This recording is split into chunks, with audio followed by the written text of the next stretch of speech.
નમસ્કાર મિત્રો, હું છું પ્રમોદ ગઢવી. સ્વાગત કરું છું આપ સૌનું મારા ટોક શો મળવા જેવા માણસમાં.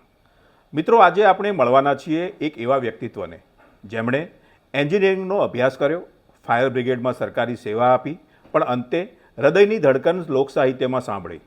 એક એવા લોકસાહિત્યકાર જેમના કંઠે ચારણી સાહિત્ય જીવંત બની જાય છે, જેમના ડાયરામાં હજારો લોકો રાતભર મંત્રમુગ્ધ બનીને બેઠા રહે છે. સુરેન્દ્રનગર જિલ્લાના મૂળી ગામના વતની, હાલ અમદાવાદમાં રહેતા, ગુજરાત રાજ્ય સંગીત નાટક અકાદમીના પૂર્વ અધ્યક્ષ, ભારતીય જનતા પાર્ટીના રાજ્યકક્ષાના સક્રિય આગેવાન, આજે આપણે મળવાના છીએ શ્રી યોગેશ ગઢવીને.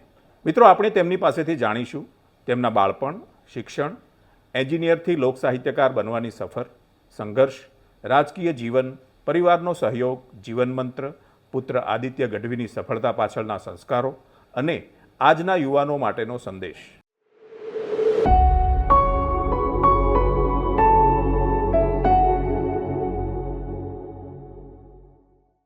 યોગેશભાઈ, સ્વાગત છે આપનું મારા ટોક શો મળવા જેવા માણસમાં. નમસ્તે. આપે સમય આપ્યો એ બદલ આપનો ખૂબ ખૂબ આભાર. હવે આપણે આપની સાથેની પ્રશ્નોત્તરીની શરૂઆત કરીએ તો હાલ આપનું શિડ્યુલ શું હોય છે? રોજની દિનચર્યા શું છે આપની? મનોજભાઈ, આપ જાણો છો એ પ્રકારે સામાજિક, સાંસ્કૃતિક અને સેવાકીય આવી ત્રણ પ્રવૃત્તિઓ સાથે છેલ્લા ઘણા વર્ષોથી હું કામ કરી રહ્યો છું. જી. પરંતુ અત્યારે થોડું ભૂતકાળમાં ખૂબ રાતના કાર્યક્રમો આખા ગુજરાત રાજ્યમાં કર્યા. આપ જાણો છો એ પ્રકારે એક મહિનામાં 25, 27 દિવસના કાર્યક્રમો થતા. એ કારણોસર એક ટેવ, જેને ટેવ નહીં કહું પણ હું કુટેવ કહીશ, એ કુટેવ ઊભી થઈ કે રાત્રે 3-4 વાગ્યા સિવાય ઊંઘ આવે નહીં. એટલે 3-4 વાગે સૂઈએ એટલે સ્વાભાવિક રીતે 10-1 વાગે જાગીએ અને જાગીને પછી રૂટીન ચાલુ થાય. રૂટીનમાં જે સામાન્યતઃ કામ હોય એ આપણે ભોજન કરી અને સામાન્ય રીતે હું 12-1 વાગે ઘરથી નીકળી જતો હોઉં છું. એમાં સંપર્કો હોય, કોઈ બીજા અન્ય લોકોના કામ હોય, અને જ્યારે ફ્રી પડું ત્યારે મારો એક સ્વભાવ છે વાંચવું, એ મારી ટેવ છે. એટલે સવારમાં 1.5 થી 2 કલાક હું વાંચું નહીં ત્યાં સુધી મારો દિવસ ન ઉગે. એટલે ભોજન પહેલાં મારે ફરજિયાત પેપર વંચાઈ ગયા પછી મારે કંઈક ને કંઈક વાંચવું જ પડે. એટલે એ વાંચનની ટેવ છે. બપોર પછી જો ઘરે હોય તો હું અવશ્ય હાર્મોનિયમ લઈ અને આજે પણ હું 1.5-2 કલાક મારા ઘરમાં ગમે ત્યારે આખા દિવસમાં સમય મળે ત્યારે ગાતો જ હોઉં છું. આમ સામાન્યતઃ કોઈ પણ વ્યક્તિ માટે 2 ટાઈમ હું ભોજન લઉં છું, રાત્રે સૂઈ જાઉં છું, વહેલો જાગું છું, એ હોય છે.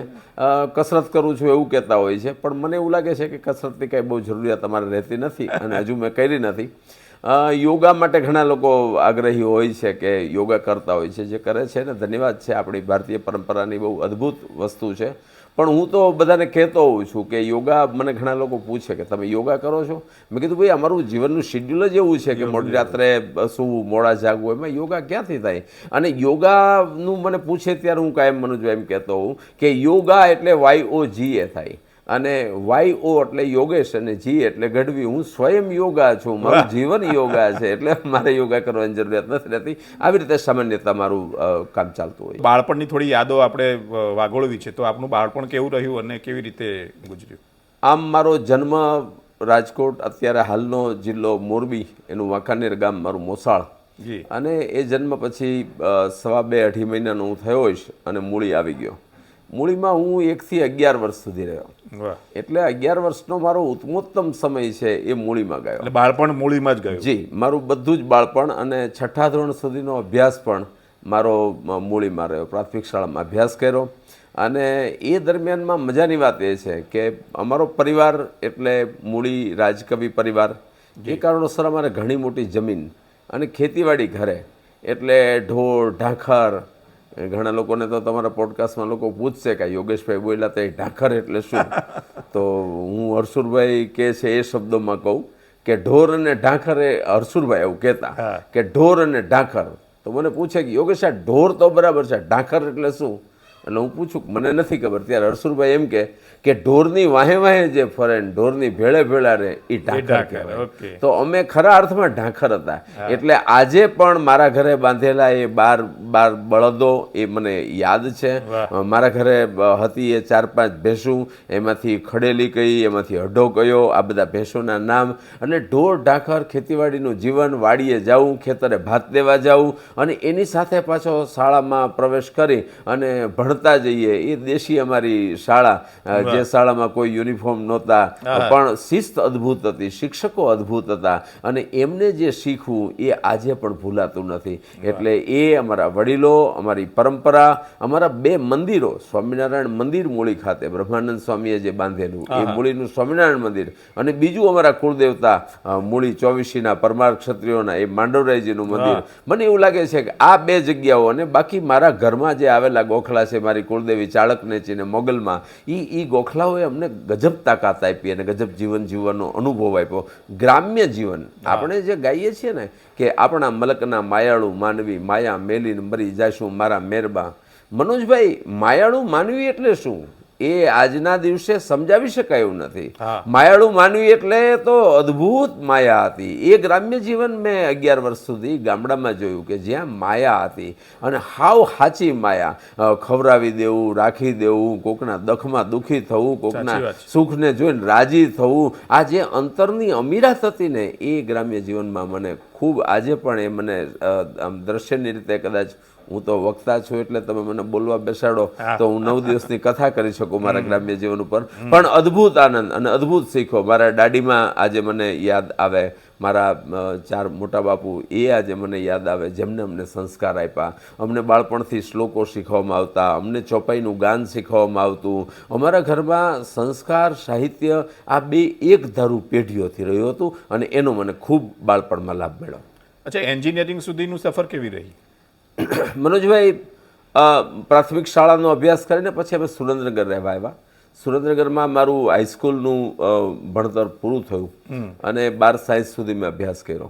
12 સાયન્સમાં પાસ થયા પછી બન્યું એવું કે બહુ સારા ટકાવારી નહીં આવેલી, કારણ કે સ્વભાવગત પહેલાંથી જ મારો રુચિ છે એ આર્ટ પ્રત્યેની હતી, અને સાયન્સના વિષયોમાં ત્યારે એવું હતું કે સાયન્સમાં જ ભણાવવા.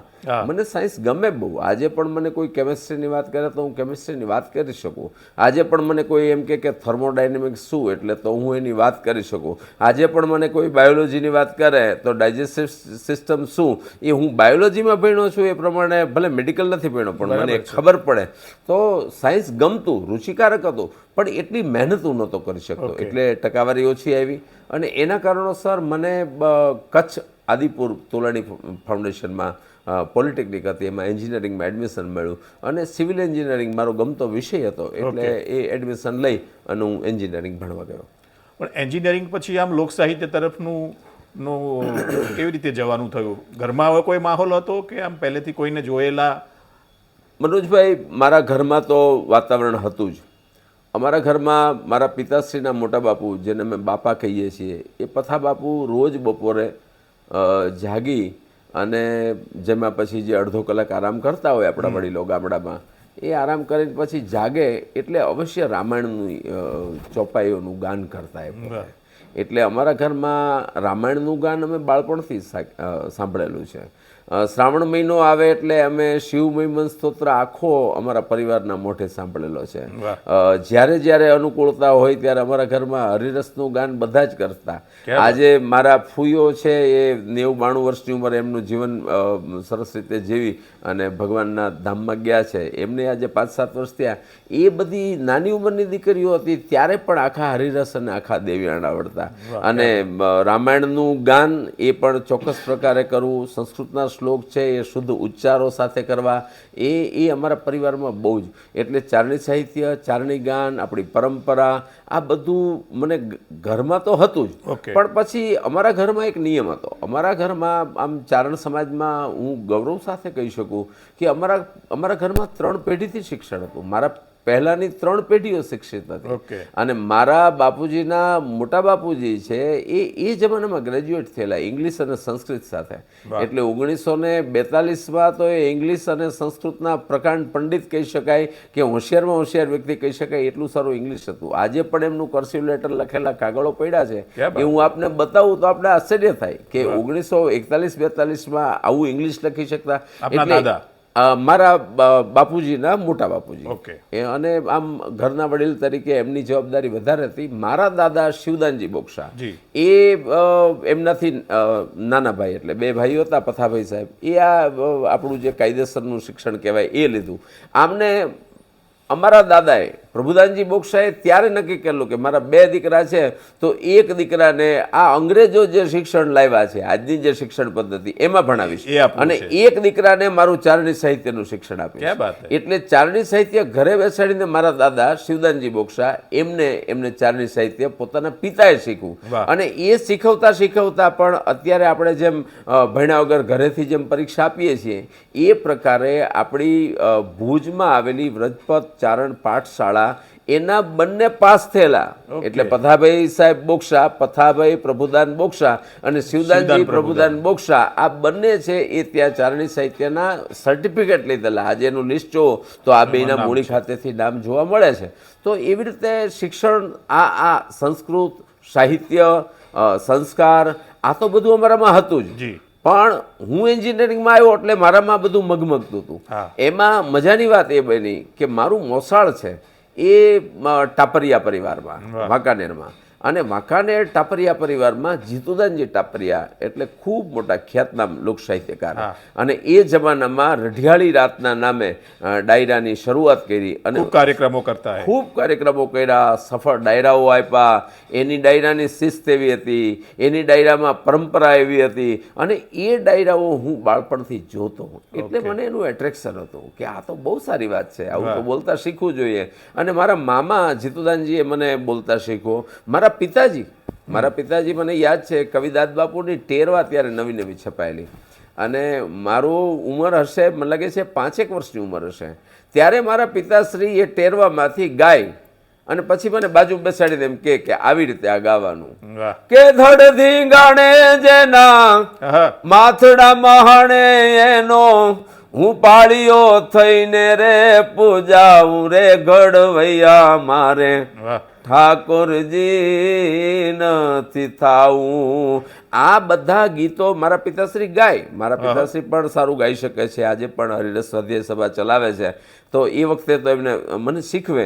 પછી ચારણી છંદ હોય એમાં તો હું વર્ષોથી જે ગાઉં છું એ છંદ મને યાદ છે મારી 3 વર્ષની ઉંમરે એમને ગાઈને શીખવેલો. એ કે તો જો સાંભળ કેમ ગય ગુણ કતું હું ગાગડિયાની મેર કરે દઉં મામડિયાની તટ હિરણને વાસ દિહારો ધરો ગાજ ત્યાં જ એક જ ધારો મહેકે વાયુનો મહેકારો ઝરણામાં. એમાં સેજે ભૂલ થાય ને તો ટોકે કે એમ નહીં, એવી રીતે નહીં, આ ચારણી ગાન છે. ગાય ગુણ કતું આ રીતે તું ગા તો ચારણ ગાયું કહેવાય. ભગત બાપુ કેવું ગાતા, પછી એમને દાખલા આપવામાં આવે કે કવિ કાગ ગે ખોટો ખોટો જ્યારે રામ બનું ત્યારે એવાય સંકલ્પ આવે. મારા પિતાશ્રીના મોટા ભાઈ ઈશ્વરદાન બોક્ષા, અને એ જમાનામાં ગુજરાત યુનિવર્સિટીમાં MA થયેલા ગુજરાતી અને સંસ્કૃત વિષય સાથે, અને એ એમને કવિ કાગ એટલા બધા પ્રિય હતા કે એમને આખી જિંદગી અમારા ફળિયામાં આજુબાજુમાં 5-25 ઘરમાં સંભળાય એ રીતે હાદ કાઢી અને ગાતા. અને એમાં એ આ ભગત બાપુના એ રામની અજબ રચના રે એનો પાર મનુષ્ય કેમ પાવે. હવે મનોજભાઈ આજના યુગમાં અમે કેમ કોઈને કહીએ કે અમારી 5-6 વર્ષની ઉંમરે અમારા કાનમાં સીધે સીધું આ જેને ચોખ્ખા ઘી ગાયનું ચોખ્ખું ઘી હોય એવું અમને આ શક્તિશાળી શાસ્ત્ર અને સાહિત્ય આ વડીલો દ્વારા મળ્યું છે. અને પછી નવરાત્રિના ગરબા, એટલે આ બધું મારું ખેંચાણ હતું. અને એ દરમિયાનમાં મારા મામા જીતુદાનજી ટાપરિયા એમના ડાયરાઓ હોય, હું વેકેશનમાં વાંકાનેર ગયો હોય, રાજકોટ ગયો હોય, કોઈક વખત અમદાવાદમાં એમના મોટા કાર્યક્રમો થાય ત્યારે મારી હાજરી હોય, અને હું જે રીતે બધા કલાકારોને જોઉં, હું મંચ જોઉં, તો એ સ્ટેજ મને ખેંચતું હતું, મને કહેતું હતું કે અહીં આવતો રહે, અહીં આવતો રહે, અહીં આવતો રહે, તું આના માટે બન્યો છું. હવે મથામણ મોટી હતી કે અમારા પરિવારમાં કલાકારી કરવી એ થોડુંક અમારા પરિવારમાં બહુ પસંદ નહોતું, કે આપણે ગવાય ખરું, આપણે બોલાય ખરું, આપણે પણ વ્યવસાયિક નહીં. આપણે શિક્ષિત હોઈ શકીએ, આપણે શિક્ષણ મેળવાય, આપણે નોકરી મેળવાય, આપણે ખેતી કરાય અને પછી આ આપણો શોખ છે રખાય. પણ મારામાં થોડું એવું થયું કે એક બહુ જ મોટો આમ જેને કહેવાય ને ઘર્ષણ ચાલ્યું કે પરિવારની ઈચ્છા એવી હતી. એટલે મને એન્જિનિયર બન્યો હતો, પછી મેં ફાયર એન્જિનિયરનું નાગપુરમાં પછી નોકરી કેવું કંઈ કર્યું આપણે? જી નાગપુરમાં એન્જિનિયરિંગ થયા પછી નાગપુર ખાતે નેશનલ ફાયર સર્વિસ કોલેજ, એશિયાની માત્ર એક કોલેજ હતી, એમાં મેં સબ ઓફિસર કોર્સ 1990માં કર્યો અને સબ ઓફિસર કોર્સ મેં સારી રીતે ડિસ્ટિંક્શન સાથે પાસ કર્યો અને એ કોર્સ કરી લીધા પછી મને ફાયર ઓફિસર તરીકે નોકરીઓ પણ મળી. એમાં વાપી જીઆઈડીસી ખાતે હું ફાયર ઓફિસર હતો, અંકલેશ્વર જીઆઈડીસી ખાતે હું ફાયર ઓફિસર હતો, વડોદરા પાસે આવેલી જીઆઈડીસી નંદેશ્રી છે એમાં કેમી ઓર્ગેનિક કરીને એક કંપની હતી, એનો ફાયર કમ વિજિલન્સ ઓફિસર હતો અને છેલ્લે હું ઉકાઈ થર્મલ પાવર સ્ટેશન જીબીમાં હું ફાયર ઓફિસર હતો. પણ મને નોકરીઓ ગમતી નહોતી કારણ કે મને આમ એમ લાગતું હતું કે હું બંધન ગમતું, હું આના માટે હું બન્યો નથી. હા, હું આગ ઠારું. એ ભૌતિક શાસ્ત્ર જે અગ્નિ કહે છે એ અગ્નિને ઠારું, એના કરતાં માણસમાં આવેલી અગ્નિ જો મારે વાણી દ્વારા ઠારી શકું ને તો મને ખેંચતું હતું. એટલે પછી ફાઇનલી મેં નક્કી કરી અને મારા પિતાશ્રીને, પરિવારને, મારા મોટા બાપુજી એ વખતે કલેક્ટર તરીકે નિવૃત્ત થયેલા પીપી બોક્સા સાહેબ, એમને મેં વાત કરી કે મારી આવી ઈચ્છા છે. ત્યારે એમને મને ચોક્કસ નિયમો સાથે કહ્યું. એ વખતે એ આપણા સમાજના પહેલા કલેક્ટર પીપી બોક્સા સાહેબ અને મારા મોટા બાપુજી થાય. એટલે અમારા પરિવારનો કાંઈ પણ અગત્યનો નિર્ણય કરવાનો હોય તો એમને પૂછવામાં આવે. એટલે મારા પિતાજીએ કીધું કે ભાઈ તું દાદા બાપુને પૂછ ને દાદા બાપુ શું કહે છે. એટલે એ વડોદરા રહેતા, હું વડોદરા ગયો અને મેં એમને કીધું કે મારી આવી ઈચ્છા છે. એ બહુ રાજી થયા. એમને કીધું કે બેટા બહુ સારી વાત છે, પણ એક વાત યાદ રાખજે, લોક સાહિત્ય અને ચારણી સાહિત્ય કરવા જાય છે તું, એને મંચ ઉપરથી તું રજૂ કરવાનો છું, ત્યારે આપણા પરિવારના લક્ષણોને, આપણા પરિવારના સંસ્કારોને ક્યાંય આંચ ન આવે એવું જીવન જીવજે. એ મને એવું લાગે છે મારા પરિવાર તરફથી મોટામાં મોટી મને ભેટ મળી કે જેના કારણોસર આટલા વર્ષોથી હું કરું છું, પણ હું મારા પારિવારિક સંસ્કારો મળ્યા છે એ પ્રકારે જ લોક સાહિત્ય, લોકગાન અને કાર્યક્રમો કરું છું. પહેલો પ્રોગ્રામ કોઈ યાદ આવે છે? બિલકુલ. આમ તો કાર્યક્રમો હું કરતો, પણ એક વખત હું વડોદરા ખાતે નંદેશ્રી જીઆઈડીસીમાં હું નોકરી કરતો અને એ દરમિયાનમાં એક સાવલી કરીને ગામ છે આપણું વડોદરા જિલ્લાનું, અને સાવલીમાં એ વખતના એક બહુ જ મોટા નેતા હતા જેનું ખૂબ મોટું નામ આજે આપણી વચ્ચે નથી, પણ પ્રકાશ બ્રહ્મભટ્ટ કોકો કરીને, અને એમને કંઈક એમના ગામમાં એક બહુ મોટો ભાદરવા, સાવલી તાલુકાનું ભાદરવા ગામ, ભાદરવા ગામમાં એક કાર્યક્રમ, અને એ કાર્યક્રમ મારા મામા ચિત્તદાનજીને મળેલો. એટલે અમે બધા ગયા અને ઘણા મોટા કલાકારો હતા અને ત્યારે હું તો એકદમ બાળક, એટલે મેં તો કાંઈ પ્રોગ્રામો કોઈ દિવસ કરેલ ને, હું મને મોજ આવે ત્યારે હું બોલું ગાઉં. પણ અચાનક જ મેં મારા મામાના મોટા દીકરાને કીધું કે આ ડાયરો છે તો એક કામ કર ને, બધા બોલે છે તો હું બોલું, લાવ ને. એટલે એ તે જઈને સ્ટેજ ઉપર જઈને મારા મામાને કહી આવ્યો કે ભાઈ યોગેશભાઈ આપણા ભાણુભાઈ એમ કહે છે, તો એમને તો મને રજૂ કરી દીધો અને હું પહેલો વહેલો વડોદરા જિલ્લાના સાવલી તાલુકાના ભાદરવા ગામમાં હું પહેલો વહેલો રજૂ થયેલો અને લોકોએ ખૂબ વખાણો. હું ભલે 15-17 મિનિટ ગાયો હોઈશ, બોલ્યો હોઈશ, પણ લોકોને ખૂબ ગમેલું અને એ મારો પહેલો કાર્યક્રમ મારા. ત્યારે એવું લાગ્યું છે કે હવે આપણે આમાં આગળ વધી શકીએ છીએ? બન્યું એવું કે આમ એક જીવન આપણા લોકોનું, મનોજભાઈ, એ સમયમાં એ સારું હતું કે આપણે વર્તમાનમાં જ જીવતા, ભવિષ્યની બહુ ચિંતા નહોતા કરતા. એટલે કંઈ ત્યારે એવું નહોતું કે ભાઈ આજે જે કરવાનું છે કરો ને. એટલે તે દિવસે તો પ્રોગ્રામ કર્યો, પણ પેલું જુગુપ્સા વૃત્તિ ખરી, જાણવું, જાણી લેવું. એટલે મારા મામાએ અને પબ્લિકે મને બહુ વખાણ્યું. એટલે બીજા દિવસે મેં મારા મામાને પૂછ્યું કે મામા મને કયો જોઈ, કાલે હું રજૂ થયો તો મારું પરફોર્મન્સ કેમ હતું.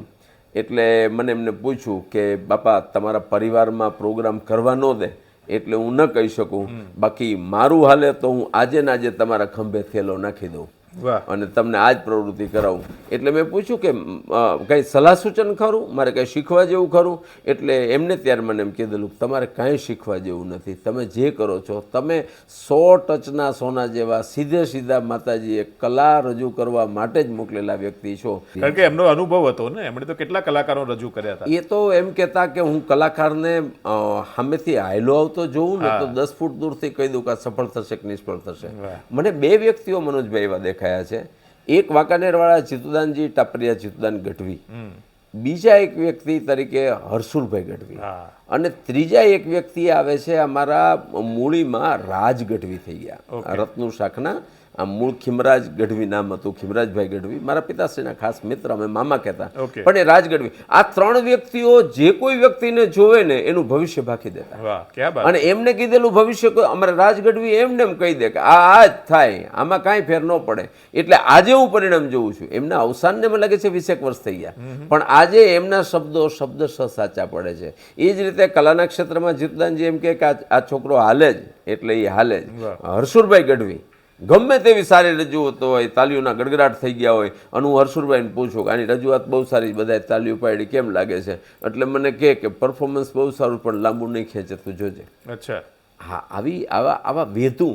એટલે ચારણી સાહિત્ય અને ચારણો છે ને, એનામાં કાંઈ ન હોય ને મનોજભાઈ તો કોઠાસૂઝ હોવી જોઈએ.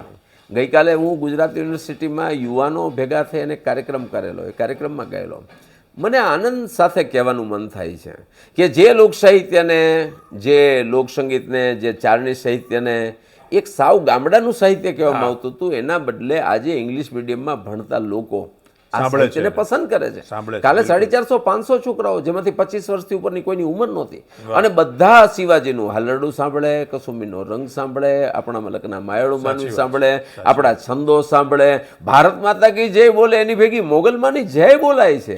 આ કેવડી મોટી વાત છે. એટલે એ લોકો આ કહેતા કે આવું થશે, એટલે લોકો સ્વીકારતા થયા છે. બાકી એ સમય એવો હતો કે તે દિવસે તો નક્કી નહોતું થઈ શકતું. આજે તો આ ક્ષેત્રમાં આપ સમજો છો કે હું ઘણી વખત હસતા કહું છું કે હવે તો પોતાના દીકરાઓને લોકો ડૉક્ટર, એન્જિનિયર બને નહીં કરતા કલાકાર બનાવવા વધારે કોશિશ કરે છે. એવો સારો સમય આવ્યો છે, બહુ સારો સમય છે કલાકારો. તો પછી આપ અમદાવાદમાં આવો છો, અને અમદાવાદમાં કેવી રહી આપની સફર? મેં આપને કહ્યું એમ કુલ મિલાવીને મારો સ્વભાવ અને થોડા નાના મોટા કાર્યક્રમો અને એ બધું જ મને ખેંચતું હતું કે હું પરફોર્મર બનું, હું કલાકાર બનું, હું ચારણી પરંપરાને, સંસ્કારને જાળવીને આ ક્ષેત્રમાં પ્રવેશ કરું. પણ થોડો સંઘર્ષ રહ્યો, થોડું ઘર્ષણ રહ્યું, કારણ કે મારા પરિવારના, મારા પિતાશ્રીની માન્યતા એવી ખરી કે ભાઈ આ ક્ષેત્રમાં જઈ અને આપણે સાવ પછી રાતના ઉજાગરા કરતા થઈ જઈએ, ગમે ત્યાં ખાતા પીતા થઈ જઈએ, એ એમને ગમતો વિષય નહોતો. એ પોતે કલાને ખૂબ ચાહતા.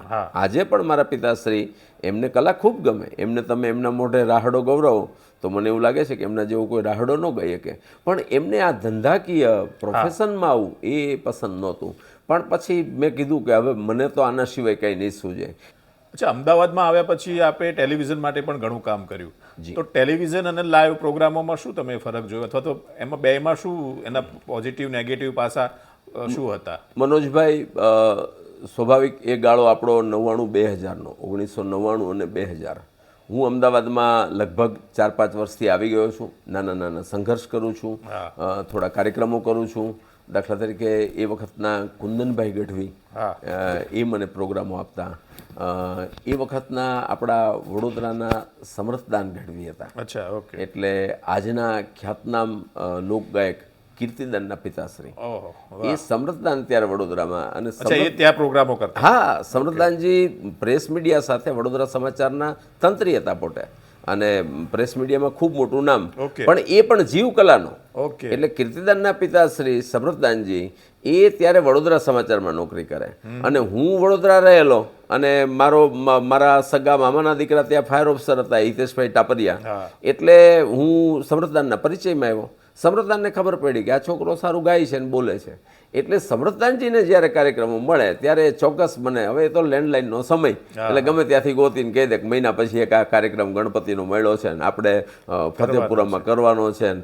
એટલે હું જાઉં અને કાર્યક્રમો કરતો. એટલે કુંદનભાઈ ગઢવી, આ સમૃદ્ધાનજી, મારા મામા ચિતુદાનજી ટાપરિયા, આ બધા ધીમે ધીમે કાર્યક્રમો આપતા થયા. અમદાવાદમાં આવ્યા પછી એક બાબત એવી બની કે અમદાવાદ શહેરમાં આપણો ગઢવીઓનો જથ્થો સૌથી મોટો જશોદાનગરમાં જસોદાનગરમાં. અને જસોદાનગરના યુવાનો મારા પરિચયમાં આવ્યા, એમાં હરેશભાઈ ગઢવી ને ભરતભાઈ ગઢવી ને આ બધા યુવાનો. એટલે એમને કીધું કે ભાઈ તમે આ ડાયરા કરો છો તો આપણે એક ડાયરો કરીએ, અને અમે સોનલ બીજ ઉજવવાની શરૂઆત કરી. મેં કીધું કે ડાયરો એમને એમ ન કરાય, આપણે ડાયરો કરીએ પણ સોનલ બીજ તમે ઉજવો, અને એ સોનલ બીજની શરૂઆત થઈ. ત્યાંથી શરૂઆત. હા, ત્યાંથી શરૂઆત. એટલે સામાજિક સોનલ બીજમાં કાર્યક્રમ કર્યો. એટલે એ પછી તરત જ 3 કે 4 મહિને પ્રતાપદાનજી આપણા નિવૃત્ત ન્યાયાધીશ છે, જિલ્લા મેજિસ્ટ્રેટ, એમનું ગામ આણંદ પાસે સામરખા, અને ત્યાં માતાજીનો કંઈક પ્રસંગ, અને ત્યારે કાર્યક્રમ રાખેલો. એ કાર્યક્રમમાં મનોજભાઈ આપને આશ્ચર્ય લાગશે કે પહેલો વહેલો મને 12 કાર્યક્રમ મળ્યો. એ સામરખાનો કાર્યક્રમ. અને એ સામરખાના કાર્યક્રમમાં આપણા સ્વર્ગસ્થ વાર્તાકાર બચુભાઈ ગઢવીના દીકરા જયદેવભાઈ ગઢવી એક કલાકાર, બીજા કલાકાર તરીકે અત્યારે ખૂબ મોટું નામ છે, આખા વિશ્વમાં ડંકો વગાડે છે, એ કીર્તિદાન ગઢવી, અને ત્રીજો સંચાલક તરીકે હું યોગેશ બોક્ષા. અને એ અમારા કાર્યક્રમની પહેલું સ્ટેજ અમારી શરૂઆત થઈ. એટલે કીર્તિદાન પોતાનું ગામ મૂકી, વાલવડ મૂકી, અને સામરખામાં કાર્યક્રમ કરવા આવ્યો છે.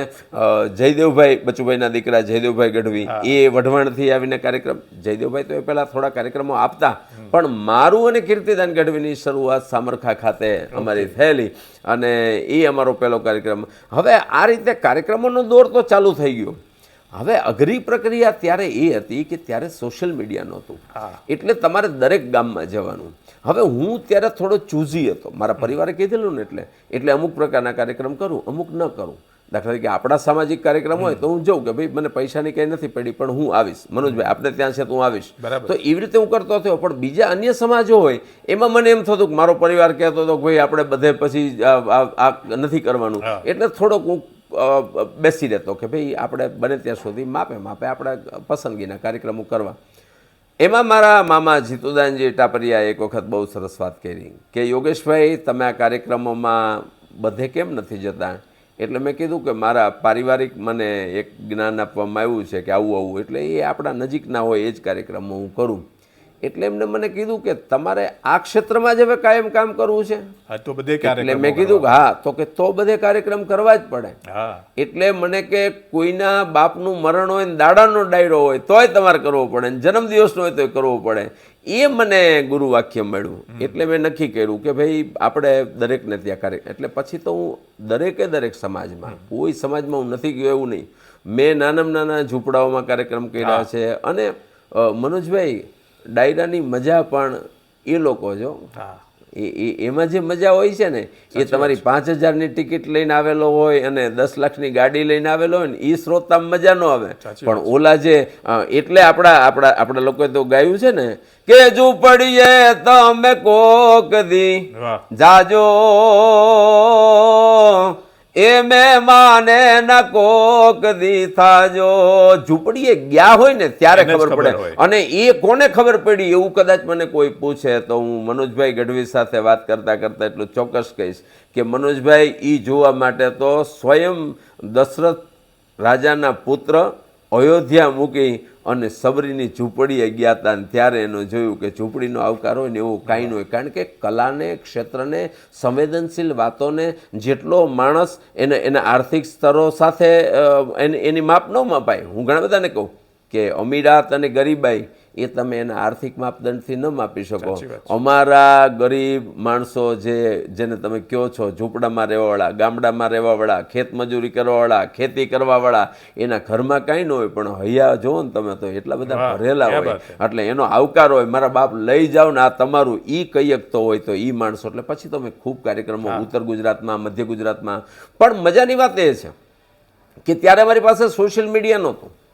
તો અમે તો આ રીતે ટ્રાવેલ કરતા એટલે રોજ રાત્રે 200, 300, 500 સાંભળતા જાય. એમાં અચાનક એક ક્રાંતિ આવી. અને એ ક્રાંતિ મનોજભાઈ આવે છે એના પહેલાં મારે એક બહુ જ આપણા વિદ્વાન લોક સાહિત્યકારને જેનું પુણ્ય સ્મૃતિમાં હું નામ લઉં છું એવા મનુભાઈ ગઢવી, જેને મુંબઈમાં બેસી અને લોક સાહિત્યની એવડી મોટી સેવા કરી. આજે પણ મનુભાઈ ગઢવી જેવું મને એમ થાય કે એવી વાણી તો ક્યાંય આમ રમતી આમ ભાળી જ નથી. એ મનુભાઈ ગઢવી છે એ મારા મામા થતા. એટલે હું પણ મારા બાના સાંધે એમને મોસાળ નાળ પક્ષે સગું થાય. એટલે મનુભાઈને હું ખૂબ મળતો. અને ત્યારે મનુભાઈએ મને 99ની સાલમાં હું મુંબઈ ગયો છું ત્યારે અમે બેઠા છીએ અને મને વાત કરે છે. મનુભાઈ ગઢવી લોકસાહિત્ય જાણતા એટલું જ જ્યોતિષશાસ્ત્ર જાણતા. મનુભાઈ રાજસીતાપુરવાળા, એમનું મૂળ ગામ રાજસીતાપુર, મનુભાઈ મિશન. અને મનુભાઈ સાથે હું બેઠો એટલે અમે જ્યોતિષની ચર્ચા કરતા હતા. એમાં એમને મને એવું કીધું કે ભણુભાઈ એક વાત આપને કહું. મેં કીધું શું?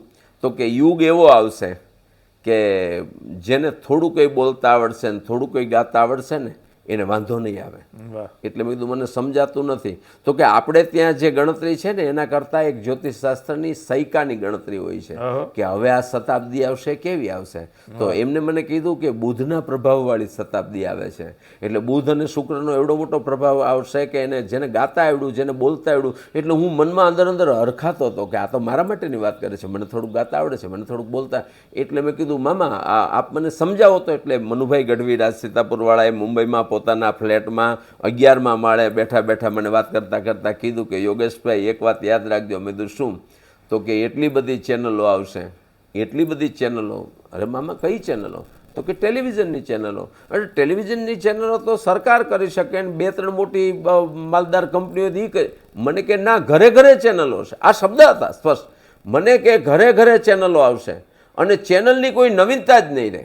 એટલે આ કામ એટલું, આ મનુભાઈ ગઢવીની આ મને કરેલી ભવિષ્યવાણી હતી. અને મારા મનમાં એટલી બધી રમવા માંડી મનોજભાઈ કે હું બીજા દિવસે 3જા દિવસે આવી અને મને ખબર પડે છે કે ભાઈ આ ચેનલનું. ત્યારે મને એમને એક હિન્ટ આપેલી મનુભાઈ ગઢવીએ કે ભણુભાઈ એક વાત કહું તમને. મેં કીધું શું? તો કે એક બહુ મોટી કંપની છે ટેલિવિઝન ક્ષેત્રે. મેં કીધું કઈ કંપની? તો કે સ્ટાર, એટલે સ્ટાર ટીવી. ત્યારે આપણે જાણતા, ત્યારે સ્ટાર ટીવી ચાલતું. તો મને કે સ્ટાર ટીવી છે અને સ્ટાર ટીવી વાળા છે ને એ હવે લોકલ 4 ચેનલો લોન્ચ કરે છે. તો મને બહુ આશ્ચર્ય લાગ્યું કે સ્ટાર ટીવી આવશે. તો કે હા, સ્ટાર ટીવી આવશે. એ ગુજરાતમાં, પંજાબમાં, બંગાળમાં અને મહારાષ્ટ્રમાં 4 ચેનલો. એટલે ગુજરાતનો આવ્યું એટલે મને ખળભળાટ થયો કે આ તો શું. અને ત્યારે એમને મને એમ કીધું કે એ આખું કામ છે ને એ ગુજરાત રાજ્યની ખૂબ પ્રતિષ્ઠિત કલાક્ષેત્રે અને ખૂબ મોટું નામ એવા મલ્લિકા સારાભાઈના CEO બનવાના છે. ગુજરાતી ચેનલ ચાલુ થવાની છે. એટલે મનોજભાઈ મને એમ થયું કે આ તો બધું હવે મલ્લિકા સારાભાઈ સાથે આપણો તો શું સંબંધ હોય. એટલે મને એમ થયું ચેનલ ચાલુ થાય છે તો હવે કામ નીકળવાનું, ચાલો આપણે એ દિશા તરફ જઈએ, એ ક્ષેત્રમાં જઈએ. એટલે એ જવા માટે થઈ અને ચારણિયા ગામ, ખેડા જિલ્લાનું એક નાનું એવું ગામ, અને એ ગામનો એક કવિ જેને અભ્યાસ કાંઈ નથી કરેલો, 3 કે 4 ચોપડી પાસ છે એવો અમારો કવિ, એનું નામ ઘનશ્યામ કવિ, જેને માં શારદાએ હાથોહાથ કલમ આપી હતી કે હે ઘનશ્યામ કવિ, જ્યાં કાગળ ભાડ અને શ્રી સવા લખીને તું લખવા બેસ, તારી કવિતાને તારા દુહાને તારી વાતને હું સાચું પાડીશ. એવો એક હાવ ભોળિયો, હાવ ગામડિયો, હાવ દેશી ચારણ ત્યારે કેસેટો લખતા અહીં અમદાવાદમાં. અને એ મને એકાદ વખત એક સ્ટુડિયો ભેગા થઈ ગયેલા. મને કીધું હું ચારણિયાનો છું, વાચા શાખનો છું, ઘનશ્યામ મારું નામ છે, હું કવિ છું. મેં કીધું આપનું તો નામ મેં સાંભળ્યું છે, તમે તો બહુ સારા કવિ છો, હું તમને મળીશ. હવે ત્યારે મોબાઈલ નંબર કે સંપર્ક નહોતો, પણ મને એટલી ખબર કે ચારણ બોર્ડિંગમાં રહે છે. એટલે મનુભાઈ ગઢવીએ આ મને વાત કરી. એટલે હું નક્કી કર્યું કે આ ઘનશ્યામ ગઢવી છે એ મલ્લિકા સારાભાઈને ત્યાં કામ કરે છે, તો આપણે એને કહેવાય કે મારા લાયક કંઈક કામ હોય તો મને કહેજો. સાહેબ, હું બોર્ડિંગ ગયો. બોર્ડિંગેથી મારા સ્કૂટરમાં બેસાડીને મેં એમને કીધું કે હવે તમે ક્યાં જશો? તો કે યોગેશભાઈ હું મારી ઓફિસે જઈશ. એટલે મેં કીધું બોલો, આને ઓફિસ અને હું ભણેલો ગણેલો, હું નોકરીઓ કરતો હતી, ઓફિસ હું મૂકીને આવ્યો અને આ ઓફિસવાળા. મેં કીધું કઈ રીતે જશો? તો કે હું રિક્ષા કરીને જઈશ. મેં તમારે રિક્ષા કરીને જ હું સ્કૂટરમાં મૂકી જાઉં. તો મને કે ના, ત્યાં મૂકવાની જરૂર નથી. હવે એ મૂળ એમ વિચારે કે આ માણસ યુવાન છે, થોડોક આખા બોલો છે, એટલે મારી ઓફિસે આવીને કંઈક ઇનડિસિપ્લિન કરે. કારણ કે આપણું ગઢવીઓનું તો કંઈ નક્કી નહીં જ પાછા કે હવે આ તમારી નોકરી નહીં જોઈ હોય, આને વળી નોકરી કહેવાય, એને એવી ચિંતા, લાગણી. પણ હું પરાણે એને મૂકવા ગયો મનોજભાઈ. અને મૂકવા ગયો ત્યારે ત્યાં મને બહાર વેઇટિંગમાં બેસાડી દીધો કે હું અંદર કામ કરું છું, અહીં શાંતિથી બેસી રહેજો. 4-5 છાપા મૂકી દીધા. મારે ટાઈમ પાસ કરવો હતો. મેં કીધું કાંઈ નહીં, આપણે લીધેલું છે, મૂકવું તો નથી. એ દરમિયાનમાં ખેડા જિલ્લાના ચલાલી ગામના એક પ્રાધ્યાપક સુરેશભાઈ મળે છે. અને એ સુરેશભાઈ આવી અને મને કહે છે કે યોગેશ બોક્ષા? એટલે મેં કીધું હા. કે જય માતાજી, હું સુરેશ, ચલાલી મારું ગામ, અને હું પ્રોફેસર છું. એટલે મેં ચલાલીનું નામ સાંભળ્યું એટલે મેં હા હા સુરેશભાઈ કેમ છો? તો કે હમણાં રાણેસર ગામમાં ચૈત્રી આઠમનો મોગલમાના ઉત્સવના કાર્યક્રમમાં મેં તમને સંચાલન કરતા જોયા હતા વાહ. અને તમે બહુ સારું બોલો છો. એટલે મેં કીધું હા ઠીક છે બોલો. ના ના ના ના કે ઠીક નહીં, મેં તમને સાંભળ્યા તે દિવસે અને તમે બહુ સારું બોલો છો. હવે કુદરતનું કરવું ને એને મને તરત કીધું કે તમે આટલું સરસ બોલો છો તો આ ચેનલ ચાલુ થાય છે ગુજરાતી, એમાં તમે કામ એમાં કેમ કંઈ કરવાના. કરતા નથી? એટલે મને થયું કે હું ઘનશ્યામ કવિને એના માટે પાછળ પડ્યો છું. તો ઘનશ્યામ કવિ અંદર બેસી ગયા તો આ સુરેશભાઈ આવ્યો. એટલે સુરેશભાઈને મેં કીધું કે હા એ તો આ ઘનશ્યામ કવિને હું વાત કરવા જ આવ્યો હતો. તો કે તમારે ઘનશ્યામ કવિને વાત કરવાની જરૂર નથી, અહીંનું ટેકનિકલ બધું આખા ચેનલનું સુવિક કોમ્યુનિકેશન જે આખું સંભાળે છે એના મુખ્ય વ્યક્તિ તરીકે મનોજભાઈ ગઢવી છે ને એ મારા માસીના દીકરા થાય છે, હું એમને બોલાય આવું. એટલે એ જે તે જગ્યાના સુવિક કોમ્યુનિકેશનના એક અધિકારી તરીકે મને મનોજભાઈ ગઢવી મળે છે અને મનોજભાઈ ગઢવી મને પૂછે છે કે તમને બોલતા આવડે છે? એટલે મેં પેલો જવાબ આપ્યો કે બોલવા સિવાય લગભગ કાંઈ આવડતું નથી. અને એ મનોજભાઈ આપ પોતે છો. આજે મારે ગર્વ સાથે મને કહેવાની ઈચ્છા થાય છે કે આજે આપ મારું ઇન્ટરવ્યૂ કરો છો ત્યારે મારી આ ટેલિવિઝનની કેરિયરની શરૂઆત કરવાવાળા મનોજભાઈ આપ છો. પણ આપે જે હવે પ્રશ્ન કર્યો ને એનો હું જવાબ આપું મનોજભાઈ કે ફરક શું પડ્યો. તો મારે ગુજરાત રાજ્યના ગામડા બહુ ઓછા ફરવા પડ્યા, કારણ કે હું સીધો ચેનલમાં દેખાતો થયો. કૌભાંડ લોક નામનો કાર્યક્રમ પછી હું ને ઘનશ્યામ કવિ કરતા થયા, પછી બીજા અન્ય કાર્યક્રમો આપણે કરતા થયા.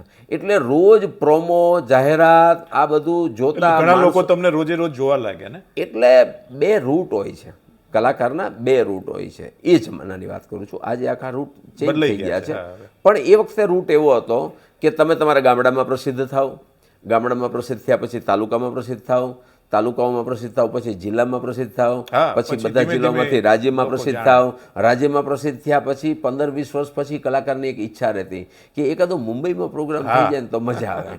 પછી એ મુંબઈમાં જાય અને પછી પરદેશ તો એકાદ વખત માંડ એને જવાનું થાય. અને એ દરમિયાનમાં એકાદ વખત ટીવીમાં જો પ્રોગ્રામ, આ ત્યારની મનોદશા કલાકારોની હતી.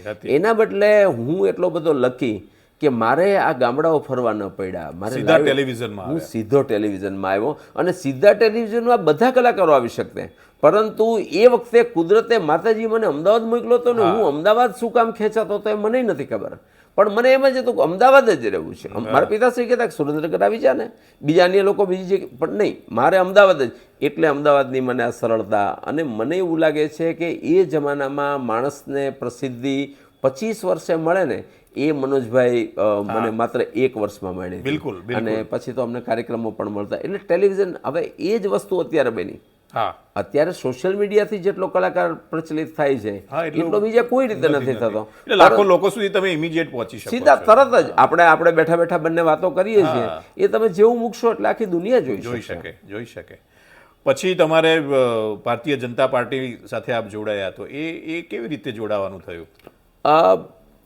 એમાં એવું છે મનોજભાઈ કે કલા ક્ષેત્રે હું કામ કરતો થયો, ટેલિવિઝન સાથે જોડાયો. ટેલિવિઝન સાથે હું જોડાયો એટલે મને મોટો ફાયદો એ થયો કે આપણે જે ચેનલમાં હતા સાથે, એ ચેનલ તારા ચેનલ, એ જેટલું એન્ટરટેનમેન્ટનું કરતા એટલું જ એ વખતે ન્યૂઝનું કરતા.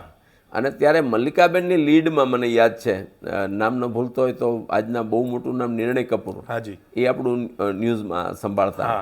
આજે મને લાગે છે જે બહુ મોટું નામ છે ગોપી ગાંગર, એ આપણે ત્યાં ચેનલમાં ત્યારે આપણે સાથે હતા.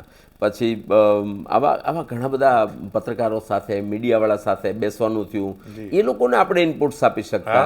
એટલે પોલિટિકલ, સોશિયલ, લોકોની વચ્ચે બે પક્ષો, એમાં શું ચાલી રહ્યું છે, આ બધા વિષયો મારાથી નજીક રહેતા.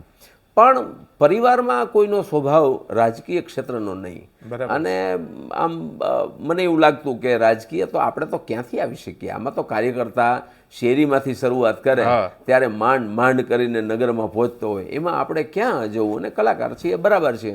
પરંતુ કચ્છમાં કુડાઈ ખાતે આજે પણ આઈ શ્રી ગંગામાં બેઠા છે, આજે પણ. અને ગંગામાનો એક એવો આશીર્વાદ રહ્યો કે મેં આપને જે હમણાં યાદી કરી ને કે હું કીર્તિદાનભાઈ અને જયદેવભાઈ જે કાર્યક્રમમાં સામરખા હતા, એ સામરખાના કાર્યક્રમમાં મને ગંગામાના દર્શન થાય છે અને ગંગામાને મળવાનું થાય છે. અને ગંગામાં બહુ રાજી થયા અને ગંગામાએ કીધું તું કચ્છ આવજે. એટલે મારા મિત્ર મયુરભાઈ દાદુભા ગઢવી, એ પણ માતાજીને ખૂબ માને, અમે ત્યાં જતા થયા. અને માતાજી ધીમે ધીમે ધીમે ધીમે કાંઈક મારામાં જોતા રહ્યા અને મને કહેતા રહ્યા કે બેટા બીજું કાંઈ નહીં, કલાકાર થાજે પણ ચારણપણું ન મૂકતો, બેટા ચારણ નામ બરાબર. એટલે હું કહું માં તમે મને સીધું જ કહો કે તારે આમ કરવાનું નામ નહીં કરવાનું. એટલે માએ એ વખતે મનોજભાઈ માએ મને એવું કીધું કે બેટા આપણો નાનો સમાજ છે, આપણી જ્ઞાતિ નાની છે અને હવે રાજકીય ક્ષેત્રે કોઈ નહીં રહે ને તો નહીં હાલે, એટલે તું આપણા સમાજના બે લોકોને ઉપયોગી થઈ શકાય, કોકનું કામ કરશે એટલા પૂરતો તું રાજકારણમાં રહે, આવું મને માએ કીધું. હવે એ અત્યારે માને યાદ છે કે નહીં એ મને નથી ખબર, પણ હું મનોજભાઈ છે ને વેણનો માણસ છું. આપણે મોગલમાં એ તરવાડો હોય ને ત્યારે વેણને વધાવો આવે, એમ હું વેણનો માણસ છું. હું વેણ આવે ને એટલે વધાવી જ દઉં છું, આ મારો સ્વભાવ છે. મને તમે અત્યારે એક વાક્ય કહી જાઓ ને એટલે એ તમે ભૂલી જાઓ, પણ એ એક વાક્યની પાછળ કે મનોજભાઈ મને જોઈને એક વાક્ય બોલ્યા છે, હવે આ વાક્ય મનુભાઈ ગઢવી બોલેલા હતા એ વાક્ય મને આજે યાદ છે, મારા પિતાશ્રી બોલેલા એ વાક્ય મને યાદ છે, મારા મોટા બાપુ બોક્ષા સાહેબ બોલ્યા. તો વાક્ય ગંગામાનું આ વેણ મેં પકડી લીધું અને પછી અહીં આવ્યો ત્યારે કોંગ્રેસમાં સ્થિતિ આપણે એવી હતી કે આપણા ચારણ સમાજના ખૂબ મોટા આગેવાન, રાજકીય ક્ષેત્રે એવડું કદ કોઈનું ન હોય એવા બીકે ગઢવી સાહેબ, ભૈરવદાનજી ગઢવી સાહેબ, એમના પરિચયમાં, અને એ ત્યારે પ્રદેશ પ્રમુખ તરીકે પૂર્વ દિલ્હીના કેન્દ્રના નાણામંત્રી હતા પોતે, એમનો પરિચય બધું છતાંય મને એમ લાગ્યું કે મારે જોડાવું છે તો કંઈક સ્વતંત્ર જોડાવવું છે. અને થોડીક મને ભારતીય જનતા પાર્ટીની સાંસ્કૃતિક રાષ્ટ્રવાદની જે પ્રણાલી ને જે પરંપરા જે છે એ મને ગમતી, એટલે મને એમ થયું કે હું ભારતીય જનતા પાર્ટીમાં જોડાઉં તો મને સાંસ્કૃતિક રાષ્ટ્રવાદવાળી પ્રણાલી મળશે અને મને ગમશે, કારણ કે ગૌગંગા ગાયત્રીની છૂટથી વાત થઈ શકે, 12 જ્યોતિર્લિંગની વાત કરી શકું, આપણે આપણાપણાની વાત કરી શકીએ, આપણે કોઈ પાર્ટીના વિરોધી એમ નહીં, પણ આ મારી વિચારધારા હતી. એટલે મેં નક્કી કર્યું ભારતીય જનતા પાર્ટીમાં જોડાવું. અને ભારતીય જનતા પાર્ટીમાં જોડાવા માટે એ વખતે આપણા આજના ખૂબ મોટા આગેવાન પુરુષોત્તમ રૂપાલા સાહેબ, એ ત્યારે મારા પરિચયમાં એક ડાયરામાં મને સાંભળેલો. પોતે ડાયરાના ખૂબ શોખીન, ડાયરાઓ પોતે લોકસાહિત્યને એટલું જાણે, આજે એમની એક ચેનલ યુટ્યુબમાં ચાલે છે, બધા પોતે સારા વક્તા, ગીતો દુહાઓ એટલા બધા કંઠસ્થ, ચારણી સાહિત્યની એટલી જાણકારી. હરિરસમાં મને એવું લાગે છે કે આખા ગુજરાતમાં હરિરસ ઉપર કોઈ ચારણ ન બોલી શકે ને એવું પુરુષોત્તમ રૂપાલા સાહેબ બોલી શકે. ક્યાં વાત છે, એવડી મોટી તાકાત સાહેબ. મેં એમને 15 વર્ષ પહેલા સાંભળ્યા છે, પણ અદ્ભુત છણાવટ. એ રૂપાલા સાહેબ એક વખત મને સાંભળ્યો એટલે એમને એમ લાગ્યું કે યુવાન છે, વિચારધારા આપણી છે, એટલે મને થોડું એમને દોરવો અને પછી ધીમે ધીમે કરતા મારો પ્રવેશ થયો. નરેન્દ્રભાઈ મોદી સાહેબની એક યાત્રા નીકળેલી, ગૌરવ યાત્રા, અને એ ગૌરવ યાત્રાનો પાર્ટ બનવા મેં રૂપાલા સાહેબને કીધું કે તમે મને આનો પાર્ટ બનાવો. એટલે રૂપાલા સાહેબે કીધું કે આ તો રાજકીય ક્ષેત્ર છે, આમાં એટલું બધું ઝડપથી કાંઈ ન થાય, ધીમે ધીમે કામ કરતા થાવ. એટલે મેં કીધું કે ભાઈ મારી તો જે જાણકારી છે મારો ઉપયોગ કરવો છે. અને ફાઇનલી સિદ્ધપુર ખાતે ગૌરવ યાત્રા આવે છે અને જયનારાયણભાઈ વ્યાસે મને સાંભળેલો, એટલે એમને એમના અધિકારીઓને સૂચના આપી કે માનનીય મુખ્યમંત્રી અહીંયા આવે એ પહેલાં 1-2 કલાક શું થાય એટલે આ યોગેશભાઈ ગઢવીનું ઓળખું છે એને ડાયરો કરવા બોલાવો. અને એ મારો સિદ્ધપુર ખાતે ડાયરો થયો અને એમાં મને કહેવામાં આવેલું કે તમારે 20-25 મિનિટ બોલશો ત્યાં યાત્રા આવી જશે. અને મનોજભાઈ એ વખતે એ યાત્રા 3.5 કલાક લેટ થઈ અને 3.5 કલાક પાણી પીધા સિવાય હું બોલતો રહ્યો. અને ત્યારે મને એવું લાગે છે કે એ યાત્રામાં સાહેબ જ્યારે આવ્યા ત્યારે 35,000 થી 40,000 લોકો સભા મંડપમાં એમની રાહ જોઈને બેઠેલા. અને પછી તો બને છે એવું કે બીજા દિવસે રૂપાલા સાહેબનો મને ફોન આવ્યો કે મને સાહેબે પૂછ્યું કે ભાઈ આ કોણ સંભાળતું હતું. મેં કીધું કે એક યુવાન છે અને ડાયરો ચલાવતો હતો. તો કે તમે ઓળખો છો? તો કે હા હું ઓળખું છું, કે આપણી વિચારધારાનો છે. તો કે એને કહો કે હવે તમારે કાંઈ બીજું કરવાનું નથી. એટલે મને મેસેજ મળ્યા. હું ગૌરવ યાત્રાથી લઈ મનોજભાઈ તમામ યાત્રાઓમાં હું કાયમ રહ્યો. અને પછી તો મેં પાર્ટીમાં સીધો જ મને સાંસ્કૃતિક સેલનો અધ્યક્ષ બનાવ્યો, કન્વીનર બનાવ્યો. મને એ સેલ ચાલુ કર્યું અમે સાંસ્કૃતિક સેલ. પછી હું પ્રદેશ કારોબારી સભ્ય પણ બનેલો. પછી પાછો મને સંગીત નાટક એકેડેમીનો અધ્યક્ષ બનાવે છે. પછી બક્ષીપંચ મોરચામાં અત્યારે પણ હું પ્રદેશમાં છું.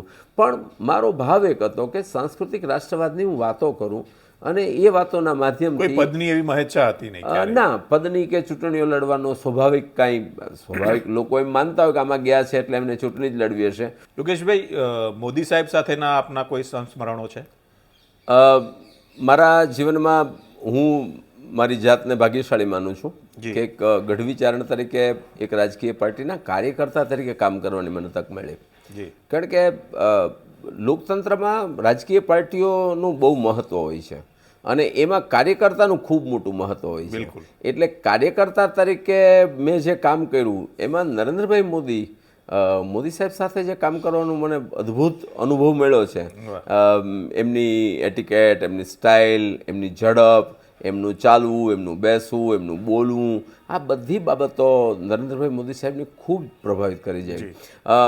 મેં કહ્યું એમ દરેક યાત્રાઓમાં, દરેક સભાઓમાં નરેન્દ્રભાઈ મોદી સાહેબ પહોંચવાનો એ પહેલાં લગભગ મારે ડાયરો કરવાનો થાય. અને એ મનોજભાઈ આપને મારે આજે કહેવું છે કારણ કે લોકો એવું માનતા હોય છે કે ભાઈ આપણે શું કરતા હતા અથવા તો આપણે કોઈ એક પાર્ટીના જ વખાણ, એવું નથી હોતું. હું જે તે સમયે કાર્યક્રમો કરતો ને ત્યારે હું આપણા મલકના માયળું માનવી જ ગાતો, બિલકુલ, હું કસુંબીનો રંગ જ ગાતો, હું મોરબની થનગાટ કરે એ જ ગાતો. કારણ કે હું સમજતો હતો કે મારે 0 અવર્સ સાચવવાનું છે. મુખ્ય ઇવેન્ટ ચાલુ થાય એ પહેલાંનો પોર્શન છે એમાં લોકો કંટાળવા ન જોઈએ, આ મારું કામ હતું. અને એ કામની નોંધ લઈ પછી તો મને પાર્ટી જોઈન્ટ થઈ, હું કાર્યકર્તા બન્યો. એટલે સ્વાભાવિક જે પાર્ટીનો કાર્યકર્તા હોય એ જ વાત કરવાનો. જે પાર્ટીમાં પણ નરેન્દ્રભાઈ મોદી સાહેબ સાથેના અનુભવમાં એવા અદ્ભુત અનુભવો છે. અમે સ્વામી વિવેકાનંદ યાત્રા લઈને નીકળેલા. સ્વામી વિવેકાનંદજીની મૂર્તિ અને નરેન્દ્રભાઈ મોદી સાહેબે આદેશ કર્યો કે ભાઈ આપણે આખા ગુજરાત રાજ્યમાં દરેક રૂટમાં, દરેક ગામડા, તાલુકા, જિલ્લાઓમાં વિવેકાનંદજીના વિચારો સાથે આપણે ફરવું છે. અને એકાદ મહિનો એ યાત્રા ચાલેલી. મનોજભાઈ, એ યાત્રામાં મને સાહેબે સાથે રાખેલો. સામાન્યતઃ મારું કામ એવું હતું કે મારે આગળ જઈને કામ કરવાનું હોય, પણ આ વખતે સાહેબે એવું કીધું હતું કે ભાઈ યોગેશ છે એ મારી સાથે રથમાં બેસશે. એટલે એક જ રથમાં અમે બેસતા, આગળ વિવેકાનંદજીની મૂર્તિ હોય અને આખા જિલ્લામાં 1 મહિનો સુધી એ પ્રવાસ થયા. એ દરમિયાનમાં મેં એમની ઝીણી બાબતોનો અભ્યાસ કર્યો કે આવડો મોટો માણસ આટલું મોટું કામ કરે છે પણ નાની બાબતોનું ધ્યાન રાખે. દાખલા તરીકે પહેલા દિવસે હું રથમાં બેઠો તો મને યાદ છે કે સાહેબ સભામાંથી આવે અને પછી રથમાં બેસે, ભારત માતા કી જય કે અમારો રથ ચાલુ થાય, અંદર માઇક હોય, એ માઇકમાં હું બોલવાનું ચાલુ કરું કે આપ સૌનો ખૂબ આભાર, ગુજરાત રાજ્યના માનનીય મુખ્યમંત્રી શ્રી નરેન્દ્રભાઈ મોદી સાહેબ આવ્યા છે, આ છે તે છે, વગેરે આપ સૌનો આભાર, એમ બોલતો હોય. પછી રસ્તા ઉપર આખો કોન્વે ને આખી યાત્રા નીકળે, પછી તો પબ્લિક તો હોય નહીં એટલે સ્વાભાવિક માઇક બંધ થાય બોલવાનું. એ દરમિયાનમાં એમના માટે ગરમ પાણી આવે. એ ગરમ પાણી આવ્યું ને તો મને યાદ છે કે સાહેબે પહેલા દિવસે મને પૂછ્યું કે ભાઈ તું કેવું પાણી પીવે છે? એટલે મેં સાહેબ હું તો જે મળે એવું પાણી પી લઉં. કીધું તો કે ના એવું નહીં, હું ઉકાળેલું પાણી પીવું છું. તો તું ઉકાળેલું પાણી પીજે. મેં કીધું સાહેબ મને તો ઠંડુ ફાવતું હોય છે. તો કે ના 1 મહિનો કામ કરવાનું છે એટલે 1 મહિનો આપણે રિસ્ક શું કામ લેવાનું? એટલે ઉકાળેલું પાણી એટલે અવાજને અસર ન થાય. હવે આવી ઝીણી દ્રષ્ટિ, એના કાતણમાં ફોદો કોઈ દી ન ઉમટે.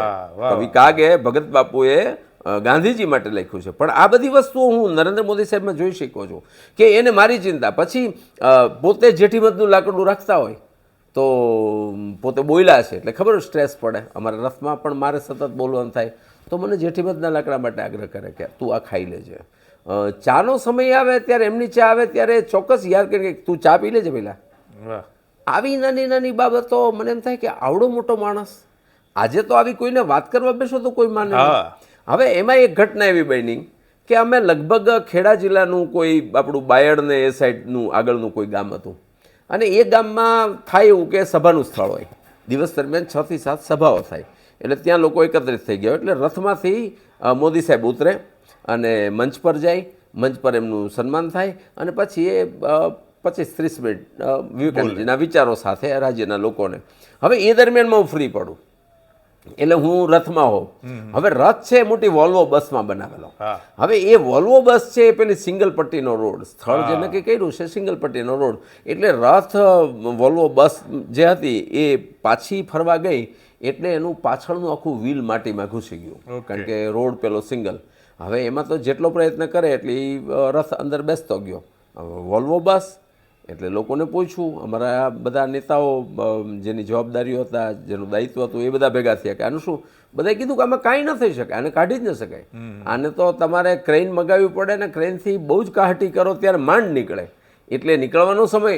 હવે સાહેબ તો હમણાં 20 મિનિટમાં આવવાના તો યાત્રાને અટકાવી કે શું કરવું? ઓકે. અમારા બધા જ સિનિયર નેતાઓ કોઈ શું કરવું જોઈએ ન ખબર પડી. અને મને ખાસ યાદ છે કે હું ત્યારે સાહેબની સભાનું સ્ટેજ હોય એની બાજુમાં ઊભો હોય અને જેવું પૂરું થાય એટલે અમે ભેગા આવતા હોય.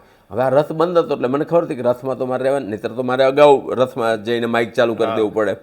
પણ આ ખબર હતી. એ દરમિયાનમાં અમારા 2-3 નેતાઓએ ધીમા અવાજે સાહેબને કીધું કે સાહેબ એક પ્રોબ્લેમ થયો છે. ભાઈ ચાલતા શું છે ભાઈ બોલો ને? કે સાહેબ રથ ખૂંચાઈ ગયો છે, વ્હીલ માટીમાં ઉતરી ગયું છે.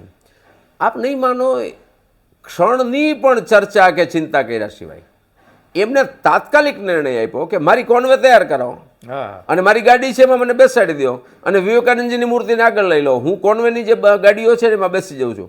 હવે આટલું નહીં, એમને પાછું ત્યારે કીધું કે યોગેશ છે એને તમે વિવેકાનંદજીવાળા રથમાં બેસાડી દો. એટલે મને વિવેકાનંદજીવાળી ગાડીમાં બેસાડી દીધો, પોતાનો કોન્વે ચાલુ થયો. અને આપ નહીં માનો, એ દરમિયાનમાં ચાલુ ફોને એમને અધિકારીઓને કીધું, અધિકારીઓ મને સૂચના આપી, કારણ કે અમારું સ્વાગતનું સ્પોટ ત્યાંથી 10-12 કિલોમીટર આગળ હોય. સ્વાગતમાં સામાન્ય રીતે 800,000 લોકો ભેગા થયા હોય. તો એમને અધિકારી મને સૂચના આપે છે કે યોગેશભાઈ તમારી ગાડીમાં માઇક છે ને? મેં કીધું હા માઇક છે. તો કે એનો વાયર કેટલો હશે? મેં કીધું અંદાજિત 10 ફૂટ તો છે. તો કે તમે એક કામ કરજો, તમારી વિવેકાનંદજીની ગાડી ઊભી રહેશે ને એની બાજુમાં સાહેબની ગાડી આવીને ઊભી રહેશે. એટલે સાહેબની ગાડી જ્યારે આવે ત્યારે તમારે એ માઇક લઈને બહાર નીકળી જવાનું, એક હાથે પકડી રાખી અને માઇકથી બોલવાનું ચાલુ કરવાનું. એ જ રીતે બાજુની ગાડીમાં સાહેબ બહાર નીકળશે અને એ માઇક તમારે આપી દેવાનું અને સાહેબ બોલશે. આખી રાત સુધી અમે યાત્રા આવી રીતે પૂરી કરી. મનોજભાઈ, હું એટલું બધું શીખ્યો છું, એટલી બધી મને ખબર પડે છે. દુનિયાની કોઈ તાકાત, કઈ પરમ શક્તિ એમાં કામ કરે છે મને નથી ખબર, પણ દુનિયાની કોઈ તાકાત નરેન્દ્ર મોદી ન થઈ શકે. એની કામ કરવાની ને નિર્ણયો લેવાની જે તાકાત છે ને એ અદ્ભુત છે. અને આ જ્યારે મેં દાખલો જોયો ને ત્યારે મને એમ લાગ્યું કે ઓહો, આ વ્યક્તિ તો ક્યાંય કોઈ, અને કાયમ એમનું સૂત્ર રહ્યું કે આફતને અવસરમાં બદલો. આફત તો આવે એને અવસર કરી અને ઉજવી લ્યો. તો એ નરેન્દ્રભાઈ સાથે કામ કરવાનો મને પ્રદેશ કારોબારી સભ્ય તરીકે હું છું અત્યારે, પણ સાંસ્કૃતિક સેલ ચાલુ કરેલું ત્યારે એમને સ્પષ્ટ કીધેલું કે ભાઈ સાંસ્કૃતિક બાબતોની વાતો કરી અને તારે સમાજના લોકોને કહેવાનું છે કે આ આપણી વિચારધારા છે. ભારત દેશમાં આવી રીતે હોય, સનાતનનું આવી રીતે હોય, ધર્મનું આવી રીતે હોય, આ તારે કરવાનું છે. એવા દરેક વિષયો મને સંગીત નાટક એકેડેમીનો અધ્યક્ષ બનાવ્યો એ પણ એ જ રીતે કે તારે અધ્યક્ષ બનવાનું કારણ બીજું કોઈ નથી, તે દુઃખ બહુ વેઠા છે એટલે દુઃખ ન વેઠતો. મેં કીધું કે સાહેબ મારે શું કરવાનું છે? તો કે કાંઈ તારે કરવાનું નથી, તું જે કરતો તે જ કરવાનું છે, આ કામ તારું જ છે ને તારે કરવાનું છે. આટલી સ્વતંત્રતા સાથે મને એમને ચેરમેન બનાવેલો. મિત્રો, યોગેશભાઈ ગઢવી સાથે કલાકો પણ વાતો કરીએ તો પણ એમની પાસે વાતો ખૂટે એવી નથી. પણ સમયની મર્યાદાને કારણે આપણે એમની સાથેનો વાર્તાલાપ અહીંયા અટકાવીએ છીએ. આ વાર્તાલાપ આપણે બીજા એપિસોડમાં પણ કન્ટિન્યુ કરીશું. આવતા એપિસોડમાં આપણે યોગેશભાઈ પાસેથી જાણીશું એ જ્યારે રાજ્ય સંગીત નાટક અકાદમીના ચેરમેન હતા ત્યારે તેમણે કરેલા કેટલાક વિશેષ કામો વિશે, તદુપરાંત એમના દીકરા અને વિશ્વવિખ્યાત કલાકાર એવા આદિત્ય ગઢવી કવિરાજના બાળપણની કેટલીક અજાણી વાતો વિશે. તો મળીએ આવતા એપિસોડમાં. ત્યાં સુધી રજા આપશો. નમસ્કાર.